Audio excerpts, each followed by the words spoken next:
Hello, everybody. This is Tom Eckert here. You're listening to my podcast, Numerology, a GPS for the soul. This is your place to learn about the true power of numerology and how to use it to bring out the best in yourself, understand your loved ones better, take wise decisions, and prepare for your future. In other words, how to live your life aligned with your true destiny. Take your time to educate yourself and share these podcasts with your friends and family so they too can enjoy the great benefits of numerology. Enjoy!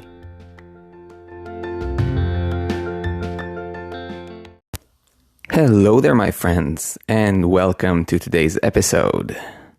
If you are new here, first of all, I want to welcome you. In this podcast, we discuss the depth of numerology as a path for inner transformation, for spiritual growth, for self-understanding, and also self-transformation.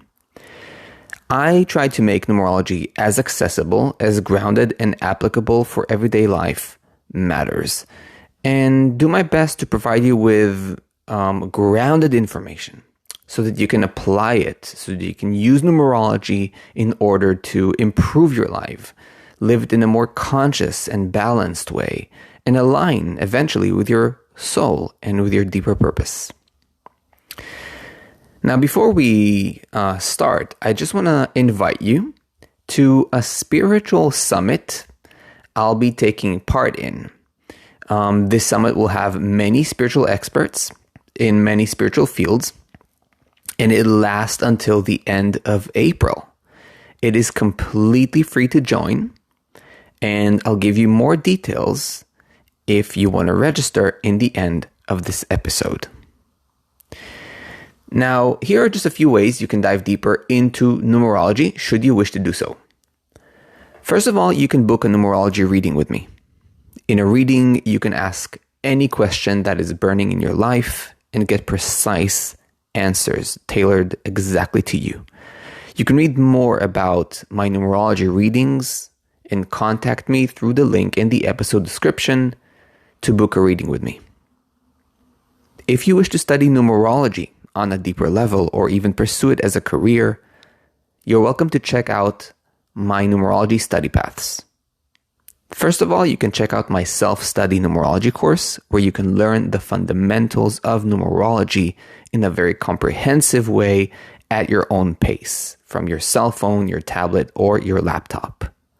Secondly, if you wish to dive deeper into numerology and perhaps even pursue it as a career, you can sign up to my complete path of certification, all the way from beginner to expert numerologist, and you can get certified as a professional numerologist. To read about both, you can check out the links in the episode description.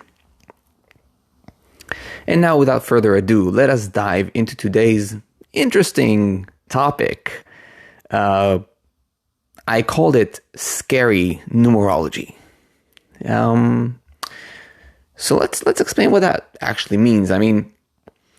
So it is not uncommon that we bump into difficult numbers in our chart or the charts of the people that we love. These can be our partners, our kids, our parents, and so on, our friends. In fact, it's a very normal and regular thing. It happens all the time. We see very conflicting numbers in our core numbers, or of the people that we love, or we notice like an upcoming cycle and pinnacle that are very disharmonious or conflicting, and we're struck by fear, by worry. Do these numbers bring the message of doom and gloom? Are we bound to experience something horrible? Are we forced to be helpless in the face of some terrible fate? So, it so happened, over the years, as I spoke to my wife about these aspects of numerology, that she coined the term scary numerology. And she used to say, like, Hey, are you going to tell me any scary numerology this time? Because I really don't want to hear about it.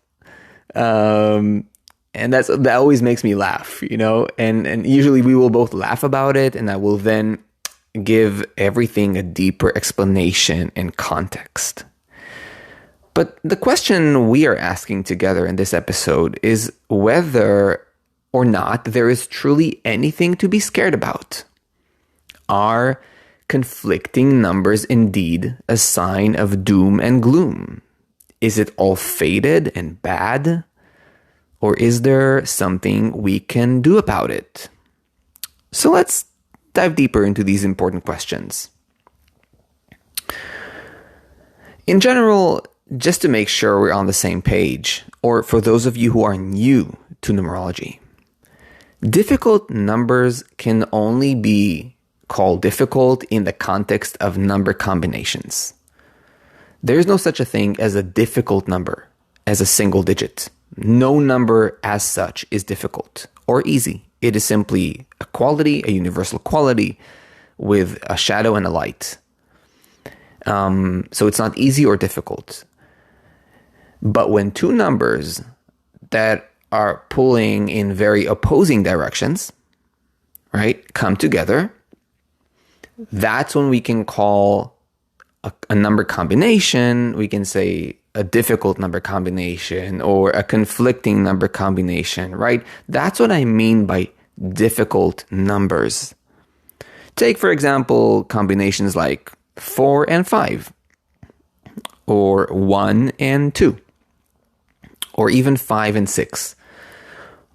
All these number combos I just mentioned, when placed together, say in a core chart, right? Let's imagine you have like a 4-5 life path and soul urge, right? Very, very dominant locations in your chart, but with very conflicting impulses, okay?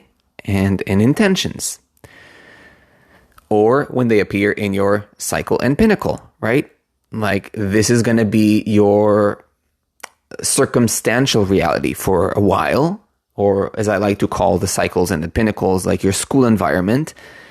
So it's going to be a little bit, right? Like, and what do I make of that school environment when one energy is a 4, right? Pulling me to stability and structure and commitment, and the other energy is pulling me to experimentation, freedom, and spontaneity, right? We see already a conflict. It's a little bit harder to kind of tie those things together into one coherent theme, right?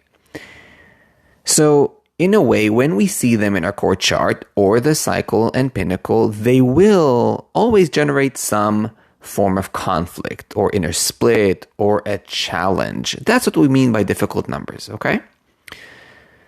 Now that we've defined difficult numbers, let's ask the next important question.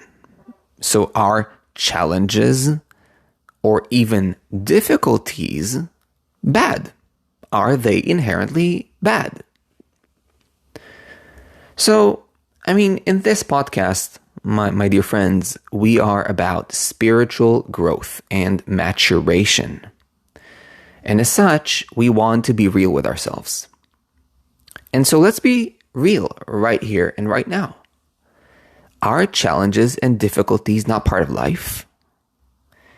Can you imagine yourself being who you are today without going through all the challenges and difficulties you had to go through in life, big or small? It's a rhetorical question, my friends. It's a rhetorical question, really. Because of course, challenges and difficulties are part of life. In fact, we love challenges and difficulties. I mean, come on. We create them by will and love to push ourselves to the edge, to new frontiers on every field and every last aspect of life. No one can develop, for example, strong and muscular physiques without pushing through challenges. No one can raise kids. I mean, come on, for all the parents who are listening, you know what I'm talking about. No one can raise kids without going through tremendous pressures and difficulties and sleepless nights and sometimes not knowing what to do with yourself, from all those, overwhelming emotions. No one can become a great speaker without overcoming fears, the fear of rejection, the fear of, feeling phony and a fraud and people looking at me and all this attention, right? And the list goes on and on. You get the point. So why then, when we see a challenging number combination coming up for us or for the people we love, do we suddenly see, and interpret it in such a disconnected way, as if dissociating it from our actual lived experience of life? You see, a moment ago, before we knew the numbers, we just knew that life is a bumpy road. But suddenly we see that bumpy road depicted in the numbers, and we're like, oh my gosh, there's a challenge coming my way. And I'm saying, like, duh, that's part of life. So that's what I mean by dissociating it. Like, suddenly when we see it in the numbers, it's as if it's not part of life anymore. It's like, oh my gosh, now is really something horrible coming my way. But dude, that's part of life. Nice things and less nice things come our way. This is just the way it is, right? So we move into this imagination of horrible case scenarios that are simply not congruent with what life really is. And images are always unreal. They never depict what reality really is.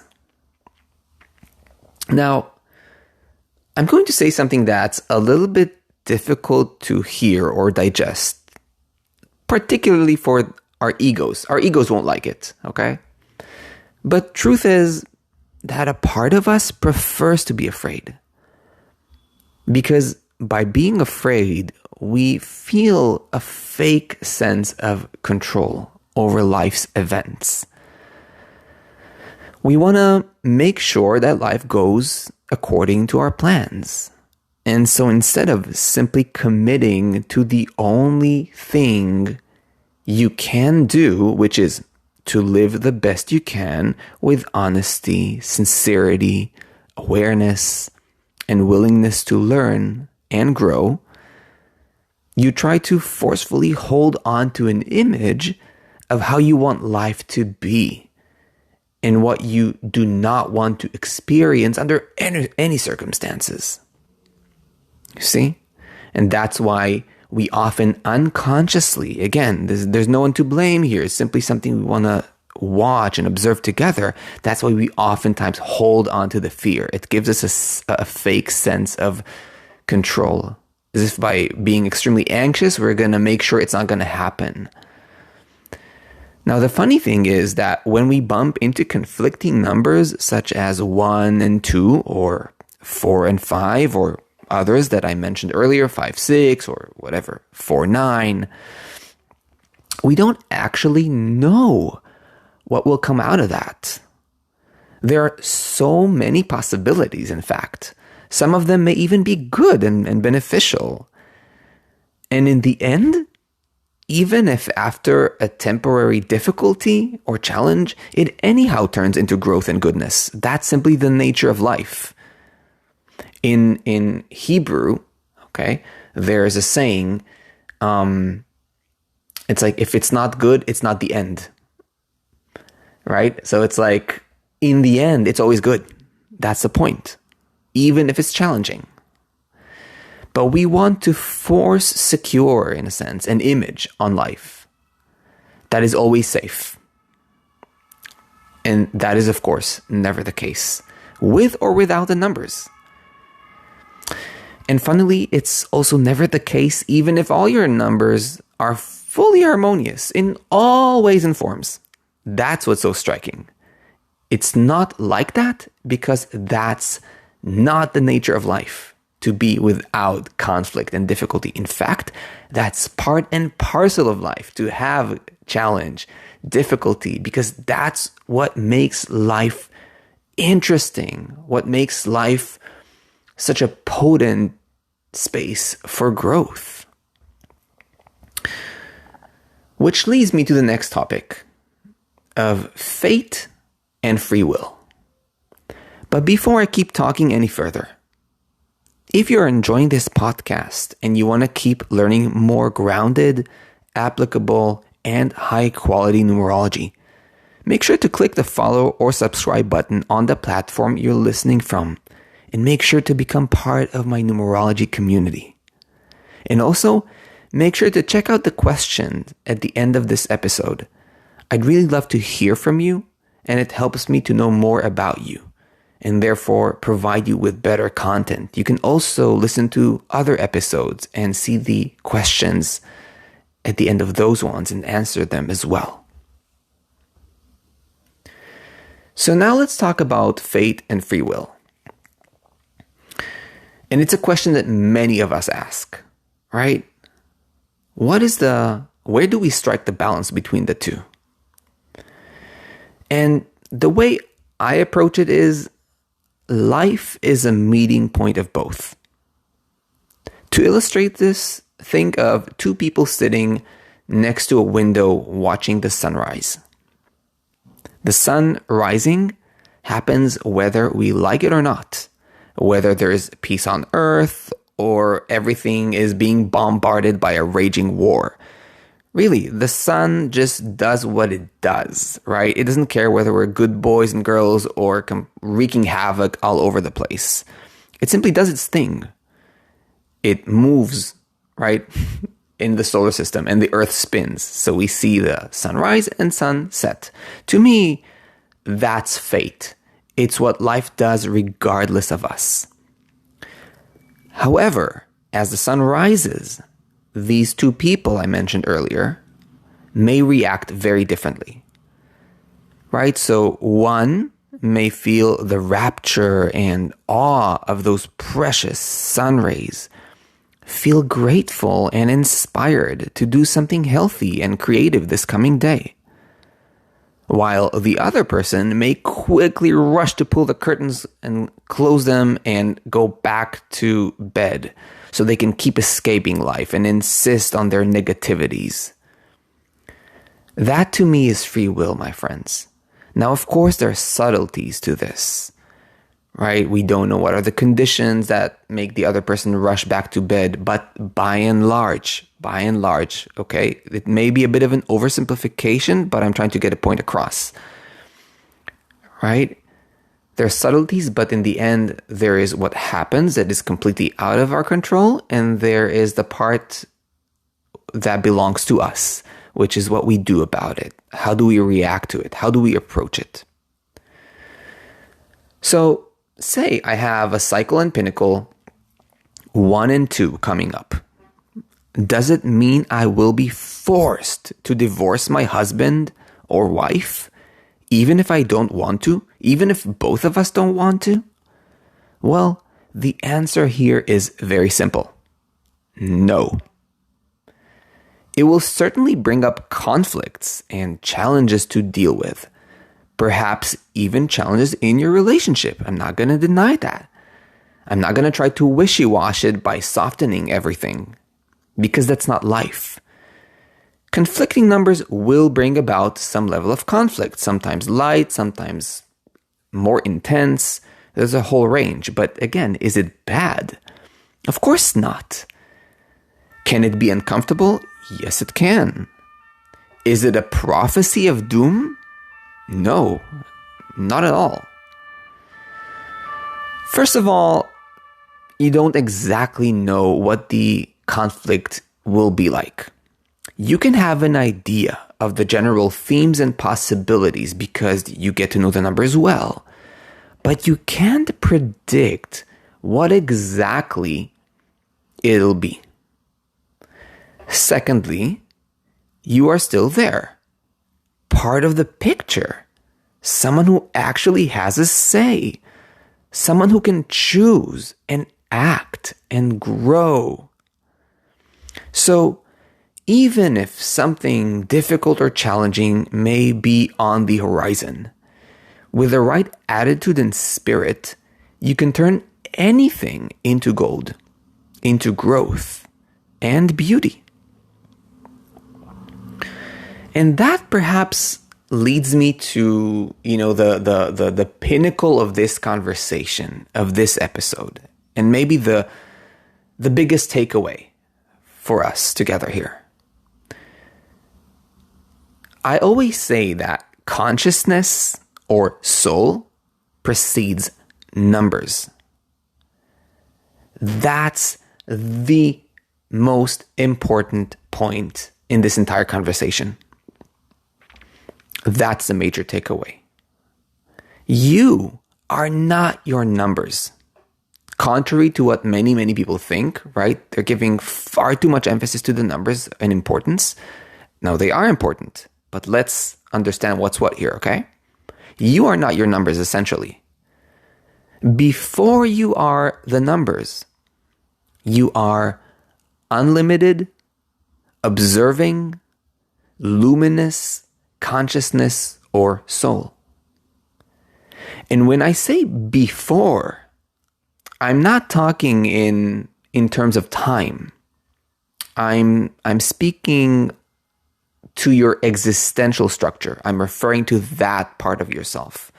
Right now, as you're listening to me, prior to the mental, emotional, and physical structures of your life, you exist right now as consciousness, as soul.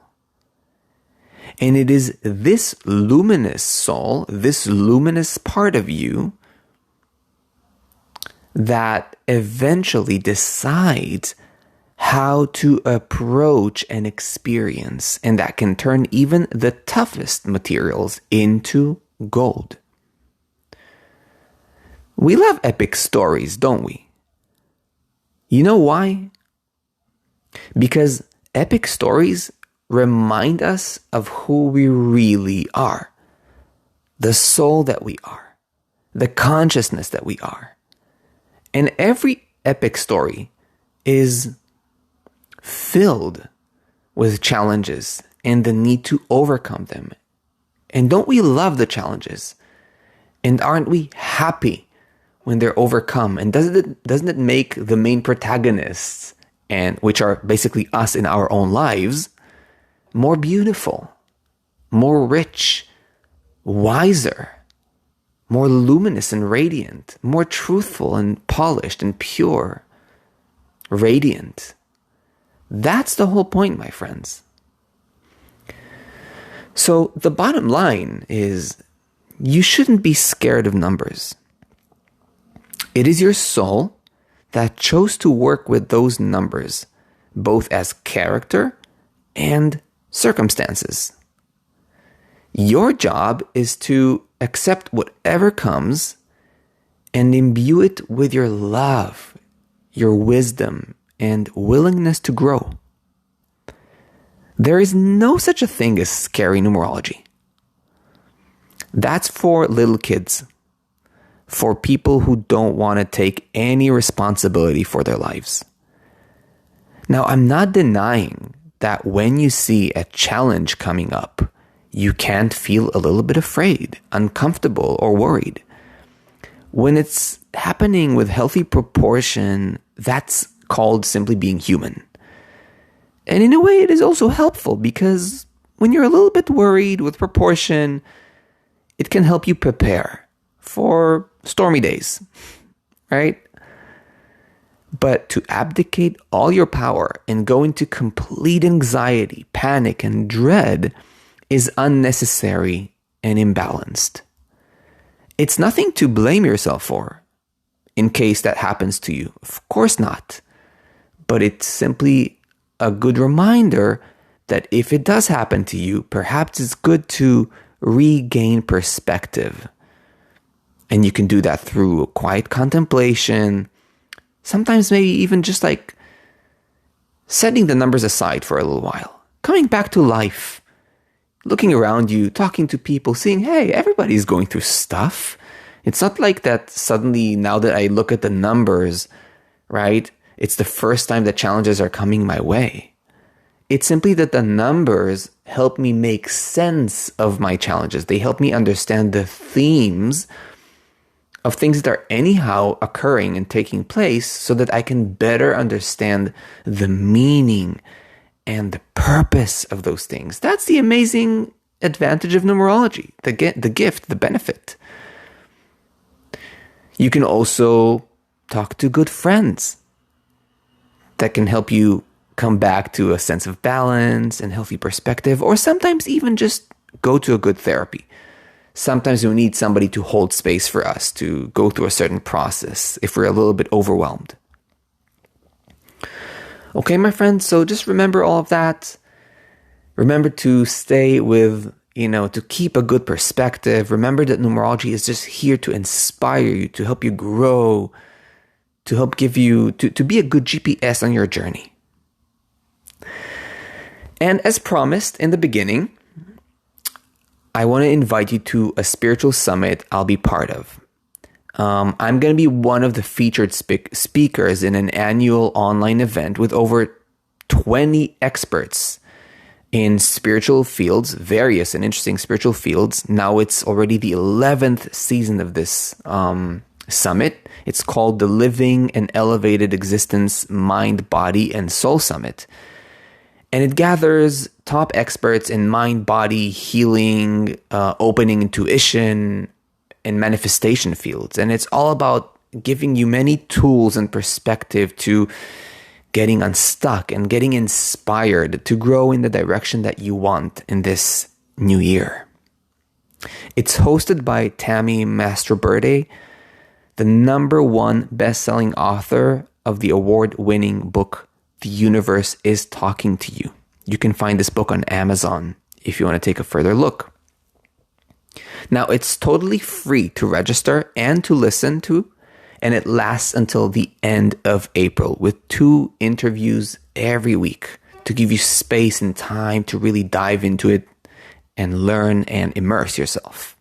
Now, what's super cool is that each speaker, including myself, gives away a free gift and a special offer you can't find anywhere else. Many topics are going to be covered. I'll give a few examples. You're going to have body-mind healing. You're going to have enhancing, opening intuition, mastering the art of manifestation, rewiring the brain, removing limiting beliefs and blocks, uncovering signs and messages from the universe, and a lot more. Now, to register for free and join this exciting summit, you can use the link provided in the episode description.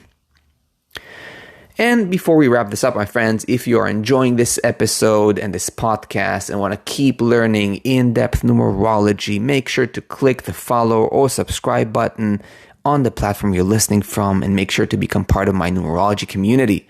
And remember to leave your answers to the questions at the end of these episodes. It helps me get to know you better and provide you with better content. Also, don't forget to check out my Professional Numerology Readings, a great way to get to know yourself. And of course, if you want to dive deeper into numerology, make sure to check out my self-study numerology course and in-depth numerology certification studies. All the links are provided in the episode description. My friends, I wish you well wherever you are, and as always, I'll see you in the next episodes.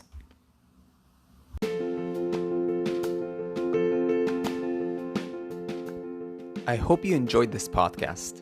If you did, and you want to go deeper into numerology, check out my website, tom-eckert.com. You can also book a numerology reading or even study numerology yourself through my courses. I'll see you in the next episode.